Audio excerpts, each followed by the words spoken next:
Descida do céu, só com trombeta. Olá, bem-vindos ao canal Quem Escreveu Torto por Linhas Direitas. Muitos historiadores concordam que Jesus nasceu por volta dos últimos tempos da vida de Herodes o Grande e que Jesus foi crucificado no tempo de Pôncio Pilatos.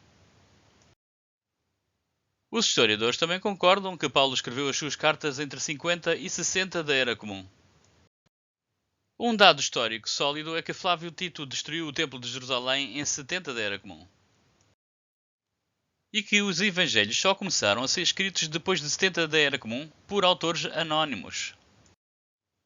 No Novo Testamento, não existem escritos mais antigos do que as cartas de Paulo. No entanto, estas cartas são silenciosas em relação a muitos eventos que mais tarde foram registados nos Evangelhos. Paulo nunca identifica Jesus com nenhum local, nem Belém, nem Nazaré, nem Cafarnaum. Não deixa nenhuma pista sobre o local e data da sua existência física. Não se refere a um julgamento perante Pilatos, nem a Jerusalém como o local da sua execução. Nada sobre João Batista o batizar, nem sobre Judas o trair. Em 1 Coríntios, Paulo escreveu: Porque primeiramente vos entreguei o que também recebi, que Cristo morreu por os nossos pecados, segundo as Escrituras, que foi sepultado, que foi ressuscitado ao terceiro dia, segundo as Escrituras, que apareceu a Cefas e depois aos 12. Depois apareceu a mais 500 irmãos de uma só vez, dos quais vive ainda a maior parte, mas alguns já dormiram. Depois apareceu a Tiago e então a todos os apóstolos. E por derradeiro de todos apareceu também a mim, como alguém nascido fora do tempo. É importante sublinhar aqui que Paulo constantemente refere que o que sabe sobre Jesus foi através das Escrituras. Isto é, através das Escrituras judaicas, que é aquilo que hoje chamamos de Antigo Testamento. Em particular, Paulo sabe que Jesus morreu e foi sepultado pelas Escrituras. Não obteve essa informação por testemunhas oculares ou por outro processo expectável de obtenção de informação sobre factos ocorridos no passado, mas apenas porque descobriu essa informação nas Escrituras. Paulo nunca explica quem esteve com Jesus ou viu-o antes de morrer, nem sequer quem testemunhou a sua morte. Apenas conta quem viu Jesus após a sua ressurreição. Paulo também não explica como é que Jesus subiu ao céu depois de morrer. Mas, numa carta aos Tessalonicenses, explica que a descida de Jesus do céu não iria passar despercebida. Por volta de 49, Paulo escreve à sua comunidade de seguidores em Tessalónica. Paulo assegura aos seus seguidores que Jesus estaria prestes a chegar para arrebatar os fiéis. Mas antes iria ressuscitar os mortos para irem juntos para as nuvens.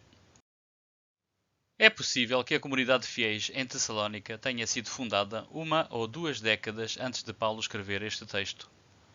Os judeus andavam muito atarefados convertendo gentios desde o ano 19 ou antes. Existe um vídeo neste canal sobre a conversão de gentios ao judaísmo.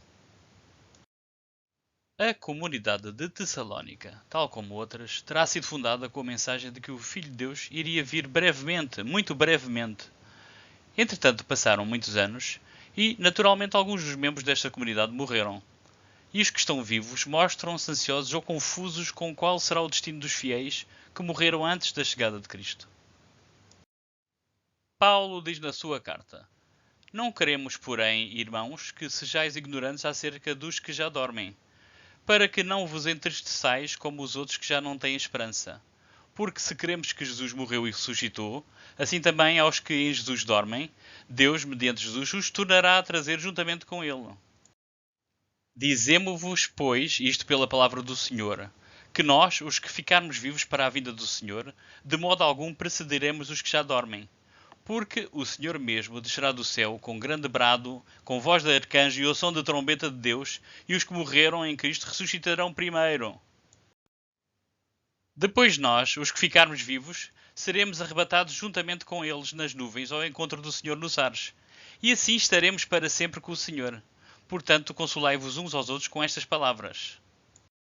Paulo conforta os seus seguidores dizendo que Jesus vai chegar em breve e que ressuscitará primeiro aqueles que, já tendo depositado a sua fé em Cristo, entretanto morreram. Paulo diz que aguarda Jesus descer dos céus com grande brado ao som de uma trombeta. Mas Paulo nunca diz como é que Jesus subiu aos céus. Como é que Jesus vai descer se Jesus não subiu ao céu depois de ressuscitar? Pelo menos Paulo nunca contou em nenhuma das suas cartas como é que Jesus subiu ao céu.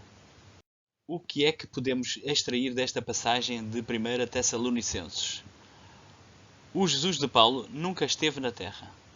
O Jesus de Paulo estaria para vir em breve à Terra pela primeira vez apenas para arrebatar os fiéis e regressar logo aos céus.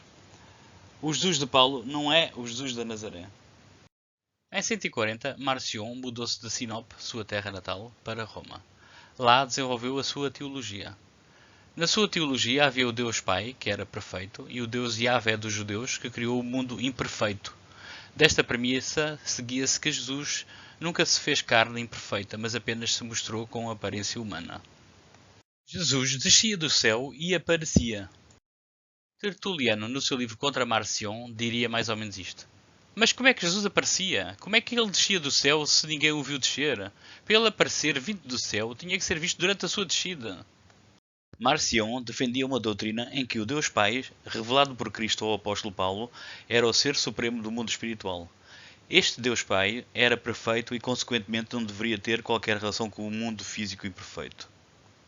Por outro lado, o Deus que os judeus erradamente adoravam, Yahvé, foi o demiurgo responsável pela criação do mundo imperfeito, um mundo cheio de sofrimento. Tertuliano rejeita a proposta que Marcion faz de que Jesus desceu do céu para aparecer. Tal como Paulo, acha que as subidas e descidas do céu nunca passariam despercebidas. Tertuliano, em contra Marcion, escreveu: No 15º ano do reinado de Tibério, esta é a proposição de Marcion, ele desceu à cidade de Cafarnaum na Galileia. Claro que significando que desceu do céu do Criador, ao que ele antes já havia descido do seu próprio céu. Como tinha sido então o seu percurso? Para ele ser descrito como o primeiro descendo do seu próprio céu e depois do céu do Criador? Pois, porque hei de eu evitar censurar estas partes da frase, uma vez que não satisfazem a exigência de uma narrativa, mas sempre acabam numa mentira. Agora, porém, quero também saber o resto da sua viagem para baixo. Assumindo que ele desceu, pois não deve ser muito agradável perguntar se é suposto ele ter sido visto em algum lugar. Apareceu repentinamente ou foi visto durante a sua descida? É pois muito mau Rómulus ter tido em Próculos uma testemunha de sua ascensão ao céu, quando o Cristo não poderia encontrar sequer qualquer um para anunciar a sua descida do céu. Justo como se a subida de um e a descida do outro não foram efetuadas senão em uma e a mesma escada de falsidade.